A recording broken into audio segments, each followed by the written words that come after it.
जय श्री कृष्ण। श्रीमद् भागवत महापुराण प्रथम खंड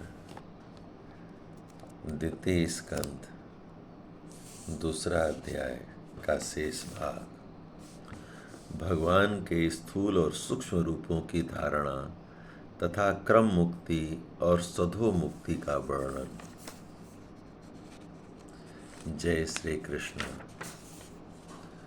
परीक्षित, जब योगी पुरुष इस मनुष्य लोक को छोड़ना चाहें तब देश और काल में मन को न लगाएं।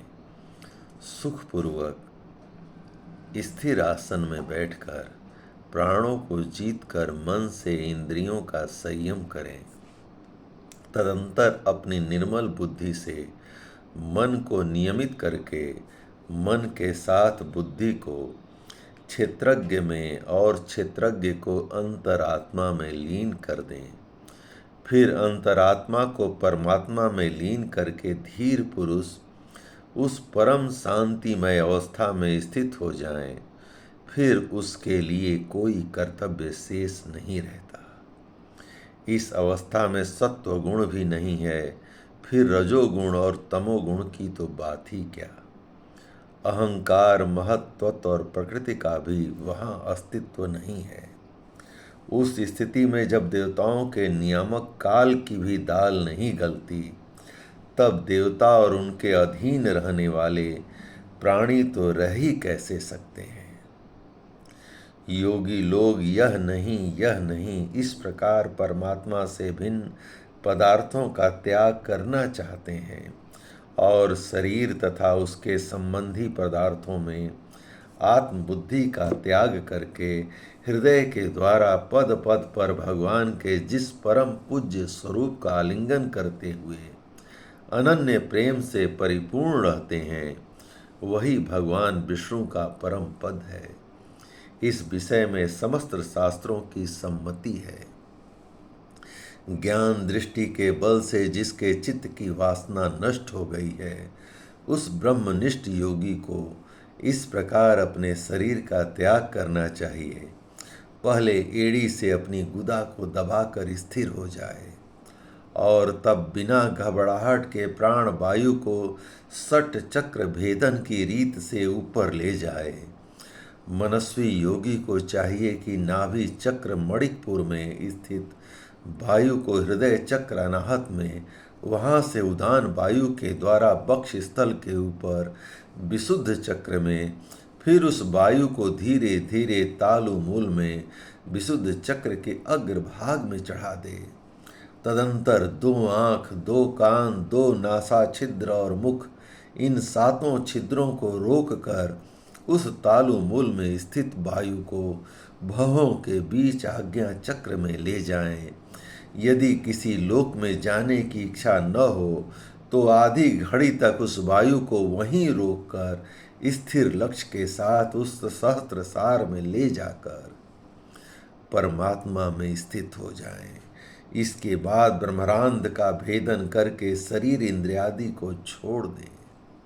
परीक्षित, यदि योगी की इच्छा हो कि मैं ब्रह्मलोक में जाऊं, 8 सिद्धियां प्राप्त करके आकाशचारी सिद्धों के साथ विहार करूं, अथवा त्रिगुणमय ब्रह्मांड के किसी भी प्रदेश में विचरण करूं, तो उसे मन और इंद्रियों को साथ ही लेकर शरीर से निकलना चाहिए। योगियों का शरीर वायु की भांति सूक्ष्म होता है। उपासना, तपस्या, योग और ज्ञान का सेवन करने वाले योगियों को त्रिलोकी के बाहर और भीतर सर्वत्र स्वच्छंद रूप से विचरण करने का अधिकार होता है। केवल कर्मों के द्वारा इस प्रकार बेरोक टोक विचरना नहीं हो सकता। परीक्षित, योगी ज्योतिर्मय मार्ग सुषुम्ना के द्वारा जब ब्रह्मलोक के लिए प्रस्थान करता है, तब पहले वह आकाश मार्ग से अग्निलोक में जाता है। वहाँ उसके बचे खुचे मल भी जल जाते हैं। इसके बाद वह वहाँ से ऊपर भगवान श्री हरि के शिशुमार नामक ज्योतिर्मय चक्र पर पहुँचता है। भगवान विष्णु का यह शिशुमार चक्र विश्व ब्रह्मांड के भ्रमण का केंद्र है। उसका अतिक्रमण करके अत्यंत सूक्ष्म एवं निर्मल शरीर से वह अकेला ही महर लोक में जाता है। वह लोक ब्रह्मवेत्ताओं के द्वारा भी बंदित है और उसमें कल्प पर्यंत जीवित रहने वाले देवता विहार करते रहते हैं। फिर जब प्रलय का समय आता है तब नीचे के लोकों की शेष के मुख से निकली हुई आग के द्वारा भस्म होते देख वह ब्रह्मलोक में चला जाता है। जिस ब्रह्मलोक में बड़े बड़े सिद्धेश्वर विमानों पर निवास करते हैं, उस ब्रह्मलोक की आयु ब्रह्मा की आयु के समान ही 2 परार्ध की है। वहाँ न शोक है, न दुख, न बुढ़ापा, न मृत्यु। फिर वहाँ किसी प्रकार का उद्वेग या भय तो हो ही कैसे सकता है। वहाँ यदि दुख है तो केवल एक बात का, वह यही कि इस परम पद को न जानने वाले लोगों के जन्म मृत्युमय अत्यंत घोर संकट को देखकर दया बस वहाँ के लोगों के मन में बड़ी व्यथा होती है। सत्यलोक में पहुँचने के पश्चात वह योगी निर्भय होकर अपने सूक्ष्म शरीर को पृथ्वी से मिला देता है और फिर उतावली न करते हुए 7 आवरणों का भेदन करता है।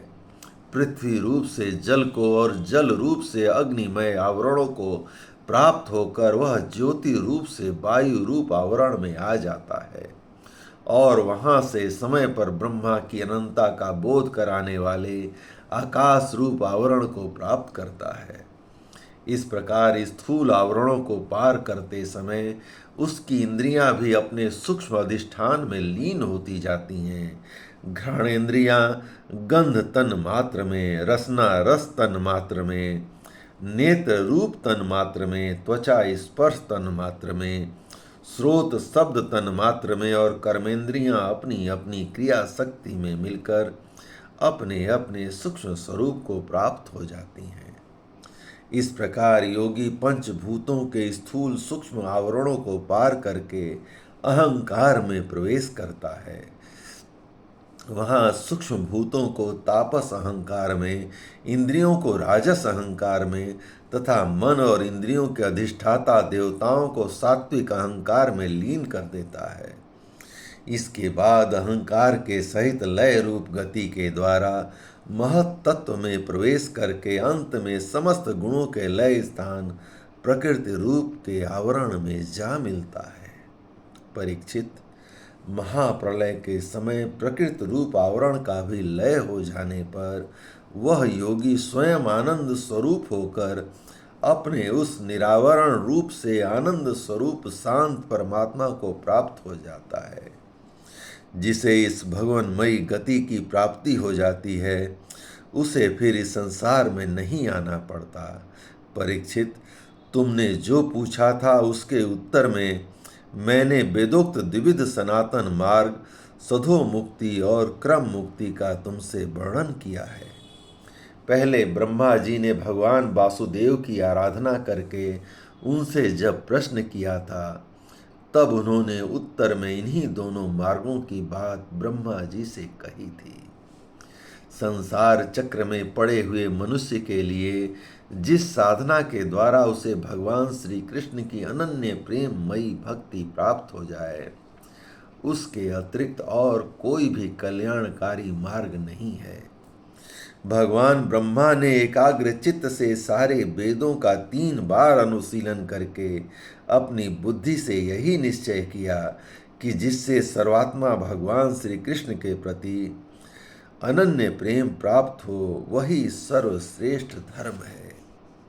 समस्त चर अचर प्राणियों में उनके आत्मा रूप से भगवान श्री कृष्ण ही लक्षित होते हैं, क्योंकि ये बुद्धि आदि दृश्य पदार्थ उनका अनुमान कराने वाले लक्षण हैं। वे इन सब के साक्षी एकमात्र दृष्टा हैं। परीक्षित, इसलिए मनुष्य को चाहिए कि सब समय और सभी स्थिति में अपनी संपूर्ण शक्ति से भगवान श्री हरि का ही श्रवण करे, कीर्तन करे और स्मरण करे। राजन, संत पुरुष आत्मस्वरूप भगवान की कथा का मधुर अमृत बांटते ही रहते हैं। जो अपने कान के दोनों में भर भर कर उनका पान करते हैं, उनके हृदय से विषयों का विषैला प्रभाव जाता रहता है। वह शुद्ध हो जाता है और वे भगवान श्री कृष्ण के चरण कमलों की सन्निधि प्राप्त कर लेते हैं। जय श्री कृष्ण। इस प्रकार भगवान श्री कृष्ण की कृपा से श्रीमद् भागवत पुराण प्रथम खंड द्वितीय स्कंद का दूसरा अध्याय संपूर्ण हुआ। जय श्री कृष्ण।